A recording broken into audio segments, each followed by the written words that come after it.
4월 8일 오늘 만나 성경 말씀은 요한복음 21장 17절에서 18절 말씀입니다. 예수께서 세 번째로 물으셨다.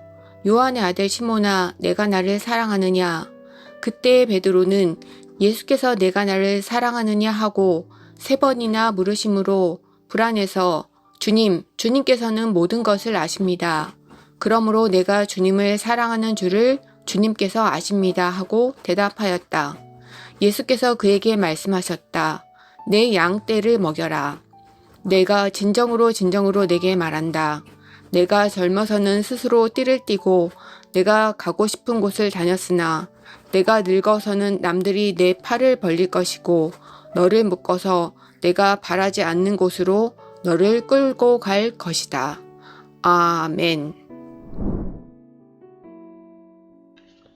오늘 만나로 만나주시는 하나님을 기대합니다. 오늘 우리가 함께 읽은 요한복음 21장은 예수님의 부활로 모든 이야기가 마무리된 것 같은 시점에서 마치 못다한 이야기를 들려주는 에필로그처럼 한 장면을 우리에게 더 보여줍니다. 그곳은 갈릴리 바닷가입니다. 밤이 지나고 이제 막 새벽이 밝아옵니다. 밤이 새도록 그물을 던졌지만 물고기를 단 한 마리도 잡지 못한 채 지쳐있는 제자들. 그들의 몸은 땀 범벅이 되어 피로로 쩔어있고 마음은 빈 그물처럼 허무함이 가득합니다.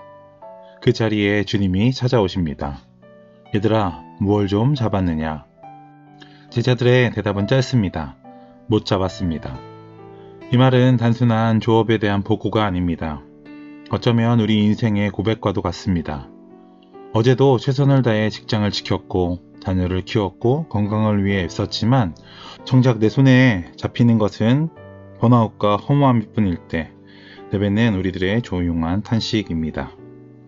그런데 요한복음 21장은 우리에게 한 가지 놀라운 사실을 보여줍니다. 예수님은 끝난 것처럼 보이는 그 자리에서 다시 시작하게 하는 분이라는 사실입니다. 4절입니다. 이미 동틀 무렵이 되었을 때에 예수께서 바닷가에 서 계셨으나 제자들은 예수인 줄 알지 못하였더라. 제자들은 여전히 실패와 절망이라는 밤의 연장선에 서 있었지만 주님은 이미 새벽에 서 계셨습니다. 여기서 우리는 복음의 중요한 원리를 발견합니다. 새로운 시작은 우리의 결심에서 시작되는 것이 아니라 주님의 찾아오심에서 시작된다는 것입니다. 우리는 종종 내가 좀 나아지면 하나님께 가야지, 준비가 되면 시작해야지 라고 생각합니다. 그러나 복음은 반대입니다. 우리가 아직 밤과 같은 상태에 있을 때 주님은 이미 새벽처럼 우리를 찾아오십니다. 그리고 말씀하십니다. 그물을 배 오른쪽에 던져라. 순종했을 때 그물은 찢어질 듯 가득 차게 됩니다. 이것은 단순히 물고기 이야기가 아닙니다. 다시 시작할 수 있는 용기, 다시 일어설 수 있는 은혜에 관한 이야기입니다. 주님은 제자들을 위해 아침 식사를 준비하십니다. 숯불 위에 떡과 생선을 놓으시고 와서 아침을 먹으라 하십니다.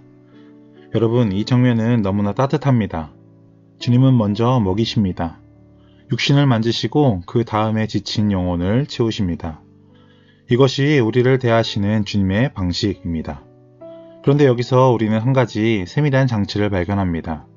주님이 피워놓으신 그 숯불입니다. 베드로는 얼마 전 대제사장의 집들에서 숯불을 쬐다가 예수님을 3번 부인했습니다.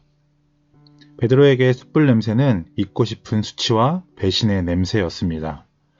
주님은 굳이 그 숯불을 다시 피워놓고 베드로를 기다리셨습니다. 왜일까요? 정죄하기 위해서가 아닙니다. 그 아픈 기억을 주님이 차려주신 따뜻한 식탁의 기억으로 덮어버리기 위해서입니다. 주님은 우리의 아픈 기억을 외면하지 않으시고 그 현장으로 찾아와 사랑으로 치유하십니다. 식사가 끝난 후 주님은 베드로에게 묻습니다. 요한의 아들 시몬아, 내가 나를 사랑하느냐? 이 질문은 3번 반복됩니다.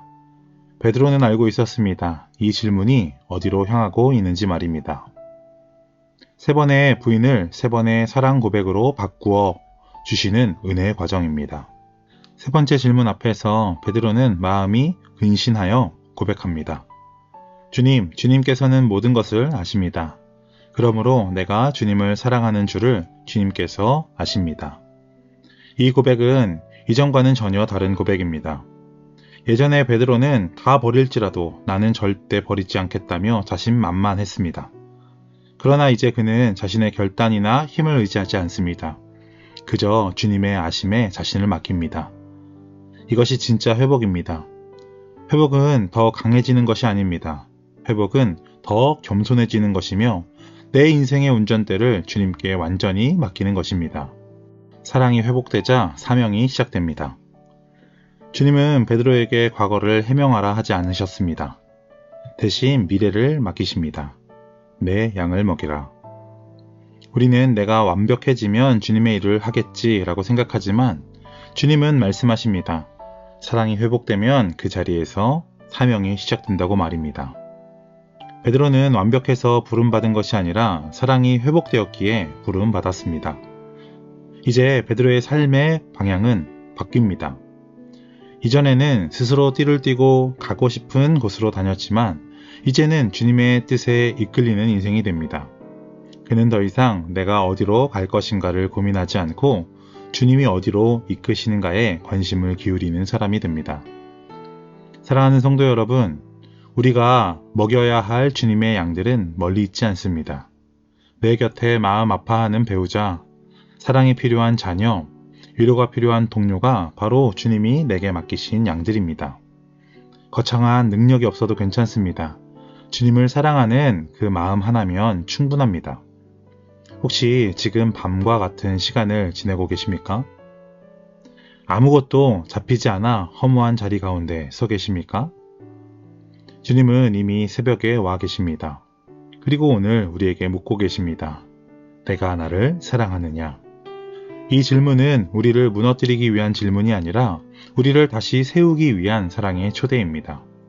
이 질문 앞에 다시 우리의 진심을 올려드립시다. 주님, 제가 주님을 사랑합니다. 주님이 제 마음을 아십니다. 이 고백 위에 주님은 당신의 양들을 맡기실 것입니다. 오늘 우리의 삶이 단순한 치유를 넘어 주님의 손에 붙들려 누군가를 살리고 돕는 사명으로 이어지기를 소망합니다. 기도하겠습니다. 하나님 아버지, 빈 그물 같은 우리의 삶에도 찾아와 주시니 감사합니다. 실패와 연약함 속에 있는 우리를 외면하지 않으시고 사랑으로 다시 부르시는 주님의 은혜를 붙들며 하루를 살게 하옵소서. 내가 나를 사랑하느냐 물으시는 주님의 음성 앞에 진실한 고백으로 나아가게 하시고 주님의 아심에 우리의 하루를 맡기게 하옵소서. 회복된 사랑 위에 사명을 더하셔서 우리 곁에 있는 사람들을 주님의 마음으로 섬기게 하시며 오늘도 주님이 이끄시는 길을 따라 순종하며 살아가게 하옵소서.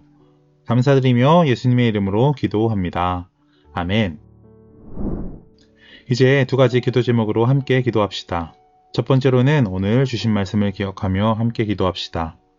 실패와 허무의 자리에서도 우리를 찾아오시는 주님을 바라보게 하시고 내가 나를 사랑하느냐는 부르심 앞에 진실하게 서서 회복된 사랑으로 맡겨진 영혼들을 섬기는 삶을 살게 하옵소서. 두 번째로는 우리 교회의 다음 세대 아이들을 축복하며 기도합시다. 다음 세대 아이들이 실패와 어두움 속에서도 낙심하지 않고 언제나 먼저 찾아오시는 주님을 만나게 하시며 내가 나를 사랑하느냐는 부르심 앞에 기쁨으로 응답하여 하나님을 사랑하고 사람을 사랑하는 믿음의 아이들로 자라나게 하옵소서.